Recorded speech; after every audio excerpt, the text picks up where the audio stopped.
અને સમાચાર નીટ પરીક્ષા કૌભાંડમાં ગોધરા કોર્ટે સીબીઆઈની રિમાન્ડની માંગની અરજી મુદ્દે ચુકાદો અનામત રાખ્યો છે। ગોધરા ચીફ કોર્ટ 4 આરોપીઓની રિમાન્ડ અરજી પર આવતીકાલે ચુકાદો આપશે। નીટ પરીક્ષા કૌભાંડમાં તપાસની બાગડોર સીબીઆઈએ સંભાળી છે। સીબીઆઈની ટીમ 5 દિવસમાં ગોધરામાં તપાસ કરી રહી છે।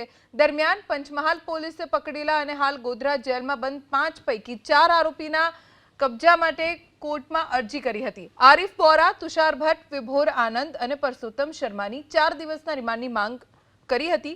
સીબીઆઈ અને આરોપીના વકીલ વચ્ચે લાંબી દલીલો પણ ચાલી। દલીલો બાદ કોર્ટે રિમાન્ડ મુદ્દે ચુકાદો આવતીકાલ ઉપર મુલતવી રાખ્યો છે।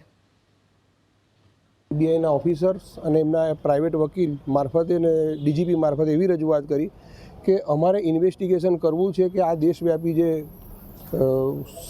કૌભાંડ છે એની અંદર અમારે જાણવા માટે અમને 4 દિવસના અલગ અલગ આરોપીઓના રિમાન્ડ આપો। પરંતુ અમારી રજૂઆત એવી હતી કે જ્યારે ગુજરાત પોલીસે જે ઇન્વેસ્ટિગેશન કર્યું છે એની પર અમને વિશ્વાસ છે અને ઇન્વેસ્ટિગેશન દરમિયાન એવી કોઈ મહત્ત્વની હકીકત નથી મળી, તો આ તબક્કે માત્ર ઇન્વેસ્ટિગેશન એજન્સી બદલાઈ જવાથી રિમાન્ડ ન આપવા જોઈએ। નામદાર કોર્ટે આવતીકાલે એનો ચુકાદો આપવા માટે કામ પેન્ડિંગ રાખેલું છે।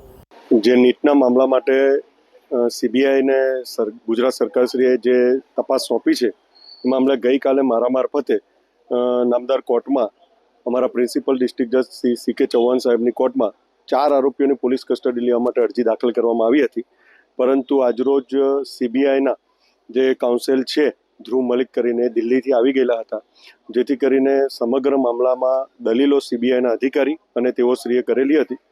મુખ્યત્વે જે પોલીસ કસ્ટડીની માગણી હતી એ આધાર પર હતી કે આ જે હાલની સીબીઆઈને તપાસ મળ્યા બાદની જે તપાસની છે એમાં જે વિદ્યાર્થીઓને અને વાલીઓને ઇન્ટ્રોગેટ કર્યા છે અને જે અમુક પાસાઓની તપાસ સીબીઆઈ કરી છે એમાં હજુ પણ અન્ય કોઈ આરોપીઓ નીકળી શકે એવી પૂરેપૂરી શક્યતા છે અને એટલા માટે થઈને આ જે હાલના 4 આરોપી છે એની કસ્ટડીની જરૂરિયાત છે। આ મુખ્યત્વે દલીલ સીબીઆઈ તરફથી થયેલી છે।